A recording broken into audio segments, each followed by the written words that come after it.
Hello dear student, today we are going to learn the social issues and the environment unit. Now this is your 6th unit and very essential according to your examination point of view. Now you can see here this is the PDF by UGC, recommended by UGC, and these are the various contents. So today we are going to explain one by one. So the very first point is that from unsustainable to sustainable development. So before starting this, you must know that we are living in the natural environment as well as the social environment. So, development, we cannot take the meaning that we will be rich in all the accessories, or there should be a high living standard. It is not the development actually. That means we cannot measure our development in economic development, but it should be the holistic approach. That means we should consider all the social aspect and development of our environment too, so that will be the sustainable development. Now when we talk about the sustainability, this sustainability means it is the relationship between human and resources, and it depends upon all over the developmental activities. Now it is having certain objectives. For sustainable development, we can specify the objective as optimum use of natural resources should be there, and it can be done with the reuse of that natural resources, then minimum wastage, least pollution, and maximum productivity from the available resources. So it can be achieved through this. So hence we can say that development should be social, environment and economical. Excuse me. Now, you know that the 1982 the Earth Summit was held in the Rio de Janeiro, and there was a 21 agendas proposed regarding the sustainability, and the many programs were initiated there regarding sustainability. There are two types of sustainability. First one is intergenerational equity. So in this we can say, or we can view this intergenerational equity by the by some aspect. That first one is stop the overuse of natural resources, then reduce the impact. Then next one is we must maintain the ecological balance. The next one is we should hand over the safe, healthy and resourceful environment to our future generation. Okay, and the second type of sustainability, it is intragenerational equity. So it can be done with the minimizing the gap between two nations. That means we must help to the poorer countries. Whatever developed countries are there, they should take initiative for the development of poorer countries, and they should provide the technological help us also. So these are the two aspects of sustainability. I hope you are going to understand this. So how to measure the sustainable development? So for measuring this, we must design our approaches or technologies with the view of nature. So we must follow the 3R approach, like reuse, reduce, so that we can get a new product with the same material again and again. Then we can promote the environmental awareness and education. As you know that this EVS subject, it is included up to the undergraduate level, for the only reason that there should be the awareness level within the society. Then supporting this subject and the environment, it is our first duty. According to our Indian scenario, we know that there is a tremendous population. We are the second population holding country in the world. So the second point is that we are having the natural diversity, which is also the tremendous. Hence we should make the planning for sustainability for all this.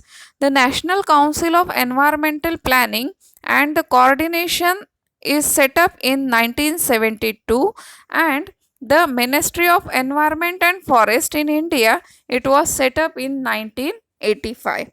Okay, so this was the Indian scenario regarding our regarding our sustainability. Now, if we focus towards the social issues, you know that there are many social issues in world as well as in our India. So the first one is urban problem. Second one is water conservation. Third one is resettlement. The next one is climate change, global warming, acid rain, ozone layer depletion, nuclear accident, wasteland reclamation. So these are the issues. So we will go to see the urban problem related to energy. Now you know that as we are having a tremendous population in India, and this movement of human population from rural to urban area in the need of education, health, communication as well as the employment, that is these are the reason for urbanization. So this urbanization lead to some problem. These problems are like inadequate houses, inadequate water supply, inadequate energy. So what will be the solution for this? So for this tremendous population which is moving towards the urban areas, so the first one is maximum use of solar energy. Then tube wells and water problems are there, so it can be solved with the help of water conservation. Okay, so in your examination there will be the question that what is the urbanization and explain it, or write a short note on urbanization related to energy problems. Okay, so water conservation, it is the process of saving water for future utilization, and it is the need. Water conservation, it is the need of today. Why? Because we have to meet the increasing demand of water. As the population is increasing, the water demand is also increasing. For meeting that demand, we must conserve the water. Then to recharge the underground water, then to reduce the groundwater contamination, that means the saline water. So to reduce it, the water conservation is essential. To reduce the surface runoff loss, the water conservation is essential. So how can be water conservation done? You know that water conservation can be done by two ways. The first one is rainwater harvesting, and the second one is watershed management. So, rainwater harvesting, it plays a critical role in the urban environment. The urbanization strongly affect the groundwater recharge flow and quality. So, it is creating a serious impact on the infrastructure also. So, we can say that urbanization leads to the water scarcity problem, and it can be solved with the help of water conservation. So, water conservation, as you know that water is the vital resource for the human as well as living system. It can be done with the water conservation. Some researchers have suggested that water conservation efforts should be primarily directed at the farmers in the light of fact that crop irrigation account for 70% of the fresh water. Then drip irrigation should be installed there instead of sprinkling irrigation. Okay. So these are some water conservation activities, and rainwater harvesting, it is the main technology that we can take for the urban areas. And here the construction of houses, footpath, road in the urban cities, they required the water. In part of rural areas of India, the flood water quickly flows into the rivers and then dry up soon. So we cannot use properly that groundwater, and this become very popular method. Water conservation is very popular method in the urban areas.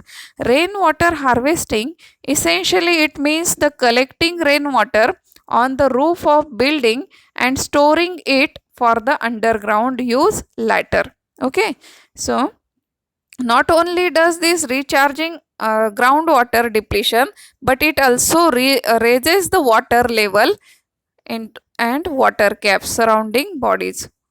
So town planners should make the proper planning for rainwater harvesting, and it should be compulsory for every new structure there. So I think that rainwater harvesting, it is clear to you. The case study is given here, like Pani Panchayat in Pune district. You must read this Pani Panchayat because there will be a question. Okay, so we will move forward for watershed management. Now, what is watershed management? It is the concept rainwater harvesting and watershed management. Whatever case studies are given in this box, you must study it. See the watershed management. Watershed management, it is a geohydrological piece of land that drain at common point. It is defined as it is a spatial area from which rain or irrigation water is collected and drained through a common point. The watershed and drainage basin are synonym terms. These are indicating the area surrounded by ridge line that is drained through a single outlet. Uh, Here I cannot show you the diagram actually, but it is available there. A watershed is simply the land that water flows across or through on its way to common stream, rivers and lakes. The watershed can be very large. It can acquire thousands or square miles, so that watershed area can be very large one. You can see that it is a basin like landform, and it is having peaks where it connected by the ridges, and that whatever water is collected, it can be go into the lower elevations or small valleys towards the main water source like large rivers. Okay, so what is the objective of watershed management? We can say that due to watershed management, we can conserve the soil as well as water. You know that whatever rainwater, it is flowing through the ground level surface, it is also carrying soil with it. So there is a soil erosion process. So with the help of watershed management, we can conserve the soil and water. It improve the ability of land to hold the water. The next objective that we can achieve through watershed management, it is obviously the rainwater harvesting and recharging, and as well as it leads to the growing of green shade, that is trees, crops and grasses. I hope these 2 points are clear to you. The first one is rainwater harvesting, and the second one is the watershed management. Okay, then the next one is the next aspect that you must read. It is the resettlement and rehabilitation of people and their problems. So what is resettlement and rehabilitation? You know that the development project are essential. To have this development, natural resources are utilized. The most of the local and native peoples are utilized there. The poorest of the poor and underprivileged peoples are the resource for this. The various type of project lead to displacement of this local. Now, for example, displacement due to the dam. You know that these are the project affected people. Need dam. When you want to construct the dam, for such a project you need the space for huge project. Then local, tribal and native peoples are affected due to such project. These families have to leave this place and go to elsewhere for their settlement. You know that in our India there are a large dam project, like first one is Dam, Hirakund Dam. The second one is Bhakra Nangal, the Sardar Sarovar, Tehri Dam. These are the largest dams. The Hirakund Dam when it is constructed, the 20,000 peoples from around 250 villages, they get replaced or settle elsewhere. And during the Bhakranangal project, the half of the displaced, they cannot get settled at all. The Sardar Sarovar project, 41,000 families get displaced. And the Terry project, as you can see here in the box, they can also ask you the case study of Tehri project. At that time, the 10,000 peoples of Terry town were displaced. So this is a large problem.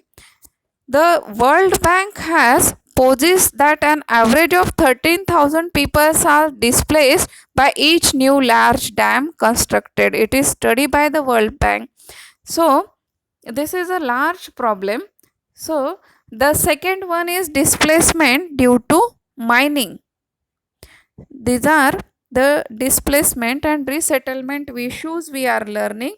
The second one is displacement due to mining. Several thousand hectares of land are covered in the mining operation. So obviously whatever peoples are living there, they get dispersed or they get settled anywhere. The next problem of displacement, it is due to the creation of protected area. This displacement takes place where protected areas are established and as a compensatory measure for the forest land and natural habitat that are lost. It is a welcome step for natural resource conservation, but the tribals or the native peoples living there, they lose their natural habitat. Entry is prohibited. The Valmiki Tiger Reservoir has displaced 142 villages of Bihar.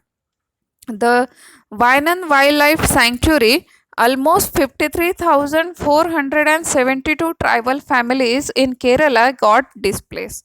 So these are the issues. So rehabilitation issues and policies, there are some rights.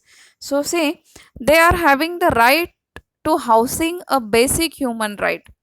The government acquire land for various reasons. The already poor tribes, they are most affected with this project.